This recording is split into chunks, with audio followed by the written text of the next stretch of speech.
Halo semuanya, PTTH Dunia 1000 Besar episode 70 sudah rilis nih. Tanpa banyak basa-basi, yuk langsung saja kita lanjutkan kisah serunya. Di episode sebelumnya, Xiaoyan memasuki dasar sumur penjinak iblis untuk memperoleh cairan darah Esro, bahan penting yang dibutuhkan untuk melahap api suci. Namun dia harus terlebih dahulu menyucikan roh dendam yang tercipta dari darah manusia dan energi negatif para korban yang gugur di tempat itu. Melalui pertarungan intens dan bantuan dari Raja Naga Emas, Xiaoyan berhasil mengalahkan roh dendam tersebut dan menyempurnakan cairan darah menjadi harta yang sangat berharga. Setelah mengumpulkan cairan tersebut, Xiaoyan bersatu kembali dengan rekan-rekannya, yaitu Mu Feng dan Yuru yang mencemaskannya.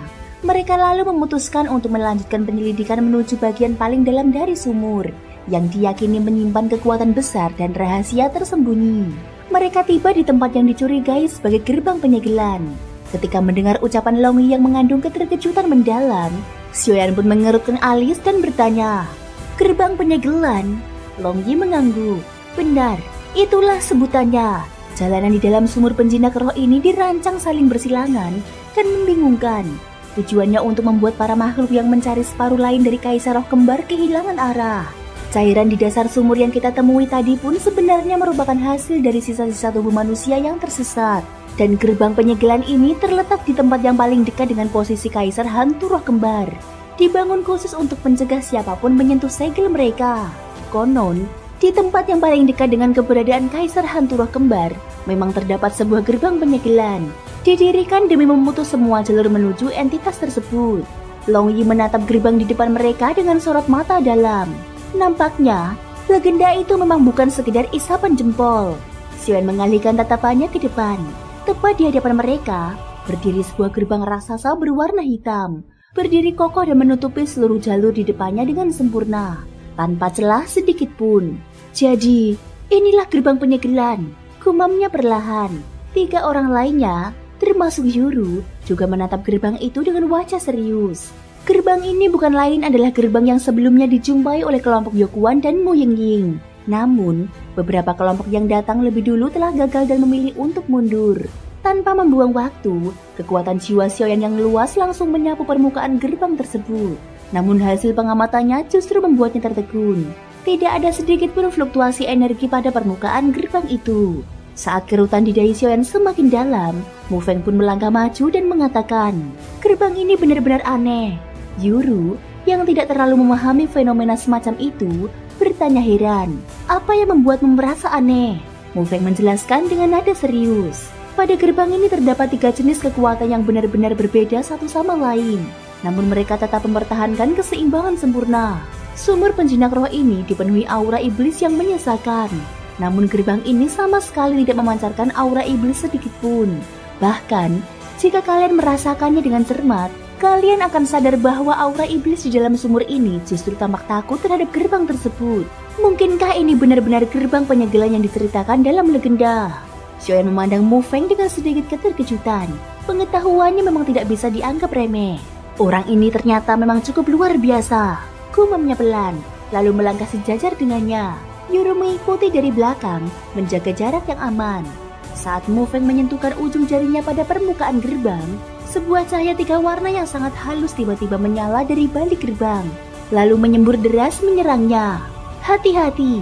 Xiaoyan yang sudah mengantisipasi adanya ancaman langsung menarik Mu Feng menjauh seketika.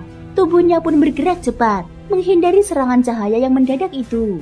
Kilatan cahaya 3 warna tersebut menyapu ke arah mereka dengan kecepatan luar biasa. Ketiganya segera menghindar, membuat cahaya itu melesat lewat dan menembus udara di belakang mereka. Mu Feng menarik nafas dalam-dalam dan berkata dengan nada ngeri, "Itu benar-benar berbahaya." Dia menoleh ke arah Xiaoyan, matanya dipenuhi rasa syukur. "Terima kasih Xiaoyan." Tatapannya langsung kembali mengarah kepada gerbang hitam. Cahaya 3 warna tadi, mengapa rasanya begitu familiar? Namun belum sempat mereka menarik kesimpulan, cahaya 3 warna yang sebelumnya melesat melewati mereka tiba-tiba membalik arah dan kembali ke arah mereka. "Celaka! Waspada!" Yuru bahkan belum sempat bertanya saat dia merasakan seseorang mendorongnya ke samping. Xiaoyan langsung mencabut penguasa api abadinya dan tanpa ragu menyambut cahaya 3 warna itu secara langsung. Dentuman hebat menggema. Meskipun tidak menimbulkan gelombang destruktif yang meluas, kekuatan keduanya bertabrakan secara langsung di dalam lorong itu, saling menahan dengan kekuatan murni. Xiaoyan terdorong mundur beberapa langkah. Tubuhnya bergetar keras. Seteguk darah segar menyembur dari mulutnya. Sementara itu, cahaya 3 warna itu tetap utuh, tanpa mengalami kerusakan sedikit pun, lalu kembali terserap ke dalam permukaan gerbang, seolah tidak pernah terjadi apapun. Yuru segera berlari mendekat dengan panik dan menopangnya. "Aku tidak apa-apa." Dia mengangkat tangannya yang masih menggenggam erat penguasa api, namun terlihat bergetar. Kekuatan cahaya 3 warna itu sangat mengerikan, dan tampaknya mengandung unsur kekuatan ruang. Aku tidak bisa mendeteksinya lebih awal. Xiaoyan menatap gerbang itu dengan sorot serius. Aku bisa merasakan bahwa serangan itu memiliki batas jarak, tapi setelah mencapai batasnya, ia tidak langsung lenyap, melainkan kembali ke dalam gerbang. Yuru mengangguk perlahan. "Baiklah, tapi berhati-hatilah. Aku tidak ingin menjadi beban." Dalam hatinya, tekad untuk menjadi lebih kuat mulai tumbuh. Berbagai pengalaman dan bantuan dari Xiaoyan telah perlahan mengubah jiwanya. Xiaoyan mengalihkan pandangannya ke Long Yi. "Apakah benar-benar tidak ada cara lain untuk melewati gerbang ini?" Long Yi menjawab dengan suara rendah. "Gerbang ini dijaga oleh 3 kekuatan yang saling bertentangan dan sangat kuat. Kecuali kau menghancurkannya secara langsung, mustahil untuk membukanya. Tapi itu tindakan yang bahkan seorang ahli tingkat Dodi bintang 7 pun tidak akan berani mencoba." Dia melanjutkan dengan serius. "Kau telah merasakannya sendiri. Hanya satu serangan dari cahaya 3 warna itu saja sudah sebanding dengan kekuatan puncak seorang Dodi bintang 5. Xiaoyan mengatupkan giginya. "Kalau begitu, bagaimana jika aku menyerap seluruh kekuatan pada gerbang ini ke dalam tubuhku? Apa itu mungkin membuka jalan?" Tatapan matanya mulai menyala penuh semangat. Tubuhnya telah ditempa oleh kekuatan 23 jenis api surgawi yang sangat destruktif. Meskipun energi dalam gerbang ini sangat berbahaya, dia merasa masih sanggup mencobanya. Namun sebelum dia sempat melangkah lebih jauh, Long Yi langsung membentaknya marah. "Tidak boleh, Xiaoyan, itu tindakan bunuh diri." Dia menatap pemuda itu dengan serius. Kekuatan penyegelan dalam gerbang ini dirancang khusus untuk menahan Kaisar Roh Kembar. Bahkan hanya separuh kekuatan Kaisar Roh Kembar saja sudah cukup menandingi Dodi bintang 7. Jika kau mencoba menyerapnya, itu sama saja mencari kematian. Xiaoyan mengepalkan tangannya. Wajahnya menunjukkan rasa frustasi mendalam. Dia bisa merasakan dengan sangat jelas. Di balik gerbang ini, bukan hanya ada aura jahat, tetapi juga kekuatan misterius yang memanggilnya. Menariknya, tepat ketika kebingungan menyelimuti benaknya, suara pelan terdengar dari samping. "Aku mungkin punya cara." Mu Feng akhirnya angkat bicara. Ketika mendengar pernyataan tersebut, Xiaoyan memandang Mu Feng dengan sorot tidak percaya. Dia tahu benar betapa mengerikannya gerbang ini setelah menyaksikan langsung pancaran cahaya 3 warna serta penjelasan Long Yi. Bahkan teknik ruang melintas miliknya pun terbukti tidak berguna di tempat ini. Ruang di sini benar-benar tertutup rapat dan tidak terhubung ke tempat manapun yang pernah ia lewati sebelumnya. Mu Feng tiba-tiba menatapnya dengan serius. "Xiaoyan, aku harus mengajukan satu pertanyaan padamu." Xiaoyan mengangguk perlahan. "Silahkan." Mu Feng menarik nafas sebelum mengucapkan kalimat berikutnya. "Aku memang memiliki cara untuk membuka gerbang penyegelan ini. Tetapi di balik gerbang tersebut tersegel makhluk-makhluk jahat yang sangat menakutkan." Xiaoyan menapuk pundaknya dengan tenang dan tersenyum tipis. "Aku tahu barang yang kucari berada di balik segel itu. Namun, jika ternyata tidak mampu menghadapinya, aku pasti akan mundur. Tidak ada harta di dunia ini yang layak dipertaruhkan dengan nyawa. Aku mengerti prinsip itu." Mu Feng tersenyum tulus. "Xiaoyan, engkau benar-benar teman yang langka." Xiaoyan kembali menepuk bahunya. "Kalau begitu, mari kita mulai." Mu Feng memberikan peringatan terakhir. "Berhati-hatilah di dalam. Meski aku tidak tahu makhluk macam apa yang tersegel di balik sana, dapat dipastikan bahwa kekuatannya tidak bisa diremehkan." Dia pun segera bersiap, mengangkat kedua tangan dan mulai membentuk formasi rumit. Langit dan bumi yin dan yang, 8 trigram tak terbatas. Hancur, musnah, dan kembali. Tangannya terus bergerak, membentuk segel demi segel. Sementara mulutnya melafalkan mantra dengan lirih. Ruang di sekeliling mereka mulai bergetar halus. Suara aneh dan kekuatan asing mengalir perlahan dari tubuh Mu Feng, memancarkan cahaya hijau kebiruan yang misterius di lorong gelap itu. Gerbang penyegelan yang tadinya tenang pun mulai bergetar ringan, seolah merespon kekuatan yang serupa dengannya. Di dalam benak Xiaoyan, suara kagum terdengar dari Raja Naga Emas. Anak ini, teknik 8 trigramnya telah mencapai tingkat yang sangat tinggi. Benar-benar mengesankan. Lalu terdengar gumaman penuh kebingungan. Anehnya, kekuatan di balik gerbang ini terasa familiar bagiku. Tapi mengapa bisa begitu? Sementara itu, keringat mulai membasahi dahi Mu Feng. Jelas sekali bahwa teknik ini sangat menguras kekuatan dokinya. Musnah. Mu Feng melafalkan satu suku kata sambil menekan segelnya. Sebuah cahaya hijau kebiruan menyembur dari telapak tangannya dan menghantam permukaan gerbang. Cahaya itu tidak ditolak, melainkan menempel pada permukaan gerbang dan menyatu dengannya. Hancur! Satu suara rendah lainnya bergema. Kekuatan lebih besar muncul, menyusul energi pertama ke arah gerbang. Lenyap! Satu segel kembali dilepaskan. Lalu teriakan ketiga terdengar. Kembali! Tubuh Mu Feng memancarkan aura luar biasa kuat, mencapai batas tertingginya. 4 aliran energi dengan warna hitam, hijau, putih dan kuning mengalir melingkari permukaan gerbang. Lalu, dengan mata yang tiba-tiba terbuka lebar, Mu Feng mengerahkan seluruh kekuatan terakhirnya. Pergilah! Sekumpulan doki berwarna hijau kebiruan terpancar dari tubuhnya, menerjang pusaran 4 warna itu. Ketika kekuatan itu bersentuhan, cahaya 4 warna yang semula bergerak liar mulai melambat, lalu berputar pelan membentuk pola tertentu. Mu Feng kembali mengubah segel di tangannya. Tai Chi, 8 trigram bersatu. 4 cahaya itu langsung menyatu dan membentuk pola Tai Chi berwarna hitam putih yang perlahan tercetak di tengah-tengah permukaan gerbang. Simbol hitam putih itu berdiri diam, tenang dan seimbang, tepat di pusat gerbang penyegelan. Xiaoyan menatapnya dengan mata membelalak. Ini teknik yang luar biasa. Ia merasakan bahwa pada gerbang yang semula tidak bisa digoyahkan itu kini telah muncul celah. Meski kecil dan nyaris tidak terlihat, namun cukup baginya untuk menyelinap masuk. Mu Feng mengerang pelan, suaranya lemah namun tegas.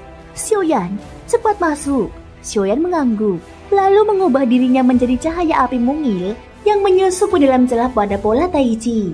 Begitu dia melesat masuk, Mu Feng langsung terduduk, kehabisan tenaga. Dia terengah-engah sambil menyeka keringat di dahinya. Tenang saja. Aku telah meninggalkan penanda khusus di tubuh Xiaoyan. Aku dapat merasakan keberadaannya, jadi kita tidak perlu terlalu khawatir. Dia memejamkan mata, mulai memulihkan dokinya. Di sisi lain, Yuru menggigit bibir dengan kuat. Pandangannya tidak lepas dari tempat Xiaoyan menghilang. Sementara itu di tempat lain, situasi perlahan berubah tegang. Suara geram menggema di udara. Muller, jangan terlalu lancang.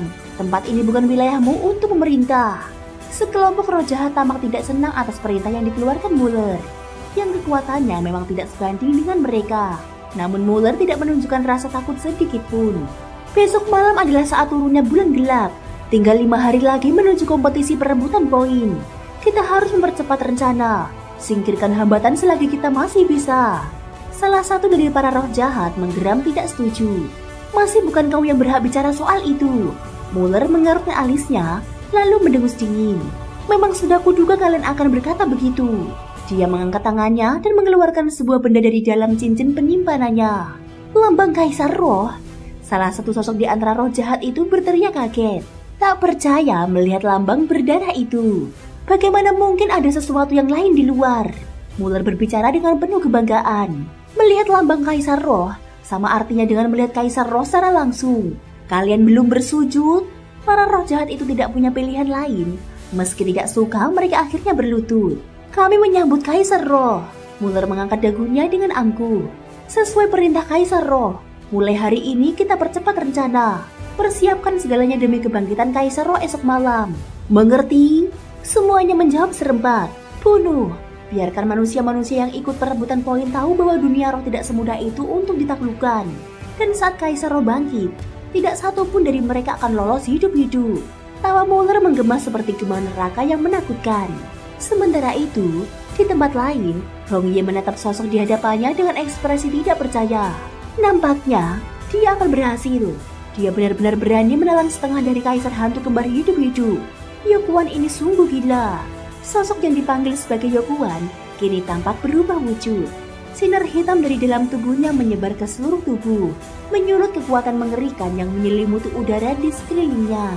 Di sisi lain, di sebuah paviliun, Wuji yang tampak kebingungan. Aneh, kenapa peserta perebutan poin semakin sedikit? Apa semuanya masuk ke lapisan ketiga? Xiaoyu berada di sampingnya menjawab singkat sambil melangkah pergi. Sudahlah, bulan gelap hampir tiba. Aku akan membawamu melihat segel yang tersembunyi di hutan mayat Yin. Begitu berhasil menembus gerbang segel dengan bantuan formasi Taiji Bahwa dari Mo Feng, Xiaoyan langsung disambut oleh gelombang ki iblis yang begitu padat hingga menyerupai zat cair. Kepekatan kekuatan jahat tersebut membuat alisnya berkerut dalam kewaspadaan. Dia mengangkat kedua tangannya, mencoba merasakan tekanan di sekitarnya. Dengan nada terkejut, dia bergumam, tempat ini memang layak disebut sebagai lokasi penyegelan Kaisar Hantu Kembar. Kekuatannya benar-benar luar biasa. Ruang di balik gerbang segel itu ternyata begitu luas. Di kejauhan, sebuah sungai hitam mengalir tenang namun memancarkan aura mengancam. Di atas aliran itu berdiri sebongkah batu raksasa yang memancarkan tekanan menggetarkan jiwa. Kilatan keterkejutan perlahan tampak terpancar dari dalam cincin penyimpanan milik Xiaoyan. Dia menatap penuh curiga ke arah batu di tengah sungai. Dengan suara pelan, dia bertanya, "Guru besar, benda apakah itu?" Sosok Raja Naga Emas perlahan muncul dan melayang di udara. Tatapan emasnya langsung menajam, mengarah pada batu tersebut. Dia berkata singkat, "Mendekatlah, jarak ini masih terlalu jauh bagiku untuk memastikannya." Tanpa banyak bicara, Xiaoyan mengangguk. Tubuhnya segera diselimuti oleh api putih susu yang memancarkan kehangatan dan perlindungan. Dia mulai melangkah perlahan menuju tepian sungai. Sembari berjalan, kekuatan jiwanya menyebar ke segala arah. Dia segera menyadari bahwa aura jahat yang berkumpul pada batu besar itu kemungkinan adalah separuh jiwa dari Kaisar Hantu Kembar. Sementara itu, kekuatan besar yang melingkupinya sepertinya adalah entitas penyegel. Dia mengingat kembali nasihat gurunya. Menyegel makhluk sekuat itu tidak cukup hanya dengan kekuatan, tetapi juga diperlukan benda penyegel khusus agar segel tetap bertahan. Dengan adanya keseimbangan dua kekuatan besar itu, Xiaoyan merasa tenang. Namun, kewaspadaannya tidak menurun sedikit pun. Dia tahu Kaisar Hantu Kembar dikabarkan memiliki kekuatan yang sanggup menandingi seorang Dodi bintang 7. Satu hal lain menarik perhatiannya. Sejak memasuki ruang ini, suara ratapan samar yang sebelumnya terdengar dari balik gerbang segel kini benar-benar lenyap. Suasana menjadi sunyi mencekam. Dia mengangkat kepalanya perlahan, menatap tajam ke arah batu besar di tengah sungai. Dengan nada ragu, dia berbisik, "Ada sesuatu. Sesuatu di dalam batu itu seolah memanggilku." Suara Raja Naga Emas kembali terdengar. "Tempat ini aneh. Tetap waspada. Ini kemungkinan besar adalah pusat penyegelan Kaisar Hantu Kembar." Xiaoyan memperkuat cahaya di tubuhnya, membuat api putih susu itu memancar lebih terang. Ruangan seketika terlihat lebih jelas. Warna sungai di hadapannya benar-benar pekat, hitam seperti malam tanpa cahaya bintang. Dia menyadari bahwa ruang ini terbagi oleh sungai tersebut, tanpa jembatan atau jalur penyeberangan sedikit pun. Dia menajamkan pandangan, mencari celah atau jalan rahasia. Namun, tak satu pun yang ia temukan. Langkahnya terhenti saat dia mencapai tepian. Pupil matanya menyempit tajam ketika melihat dasar sungai. Tumpukan tulang belulang manusia tampak mengendap di sana, tenggelam dalam keheningan. Dengan gumaman pelan, dia menyimpulkan, "Seperti yang kuduga, sungai ini memang tidak biasa." Untuk menguji situasinya, dia melepaskan setitik api putih ke udara dan mengarahkannya menyeberangi sungai. Api itu melesat cepat, namun sesampainya di atas sungai, sesuatu yang tak terlihat menekannya dari atas dengan kekuatan mengerikan. Dalam sekejap, api itu jatuh dan padam saat menyentuh permukaan air hitam. Xiaoyan menatapnya dalam diam. Dia tahu, api sekuat itu tidak seharusnya padam dengan mudah. Sambil mengepalkan tangan, dia bertanya pada dirinya sendiri, apa sebenarnya sungai ini? Dari sisi lain, Raja Naga Emas yang sejak tadi mengamati, akhirnya angkat bicara. "Itu mungkin adalah wilayah air terlarang." Xiaoyan mendongak, menatapnya dengan sorot heran. Dengan alis berkerut, dia mengulangi, "Wilayah air terlarang?" Jin Longwang mengangguk dan mulai menjelaskan. Wilayah air terlarang merupakan formasi penghambat kuno yang dirancang untuk memutus sepenuhnya hubungan antara kekuatan seseorang dan tubuhnya. Di atasnya, bahkan seorang ahli tingkat tinggi sekalipun tidak ada bedanya dengan manusia biasa. Dia berhenti sejenak, lalu melanjutkan dengan nada serius. Di atas wilayah ini biasanya terdapat jembatan air terlarang. Itu adalah satu-satunya jalur aman yang dapat melintasi wilayah tersebut. Namun, jembatan itu tidak akan muncul dengan sendirinya. Perlu dipanggil dengan kekuatan khusus. Mendengar hal itu, Xiaoyan menarik nafas dalam. Tatapan matanya penuh keyakinan. Dia berkata, "Guru besar, tenanglah. Aku sudah siap menghadapi bahaya apapun sejak menginjakan kaki di dalam sumur penjinak hantu ini. Jin Longwang menatapnya dalam-dalam. Kemudian, dia memberi peringatan terakhir. Hati-hati, jika ada hal yang tidak beres, segera mundur tanpa ragu. Xiaoyan mengangguk. Baik, jawabnya singkat. Raja Naga Emas mengangkat satu tangan. Gelombang kekuatan luar biasa segera terpancar darinya, menyapu permukaan sungai hitam itu. Namun kekuatan itu tidak menghancurkan apapun. Dia hanya menyebar pelan di atas air, seolah sedang mencari sesuatu yang tersembunyi. Beberapa saat kemudian, suara ledakan kecil terdengar menggema. Sebuah jembatan perlahan terbentuk, bentuknya tipis dan transparan, namun membentang lurus dari tempat Xiaoyan berdiri hingga ke seberang sungai. Xiaoyan menatap jembatan itu dengan dalam. Dia bisa merasakan aura kuno yang menyelubunginya. Dengan suara pelan, dia bergumam, "Inikah yang disebut jembatan air terlarang?" Tubuhnya bergetar ringan, bukan karena ketakutan, melainkan karena kesadaran akan tanggung jawab besar yang dipikulnya. Dia menenangkan nafas, menyelaraskan aliran doki di dalam tubuhnya, lalu memusatkan seluruh perhatian pada jalur di hadapannya. Sambil membisikkan tekad, dia berkata, "Jika semuanya telah siap, maka inilah langkah pertama." Tanpa ragu, Xiaoyan mengangkat kakinya dan melangkah ke atas jembatan. Thank you guys sudah mendengarkan ceritaku di episode kali ini sampai akhir. Ikutin terus kelanjutan episode berikutnya. Terima kasih buat kalian semua yang udah subscribe, like, dan komennya. Semoga hari kalian menyenangkan. Sampai jumpa dan bye-bye.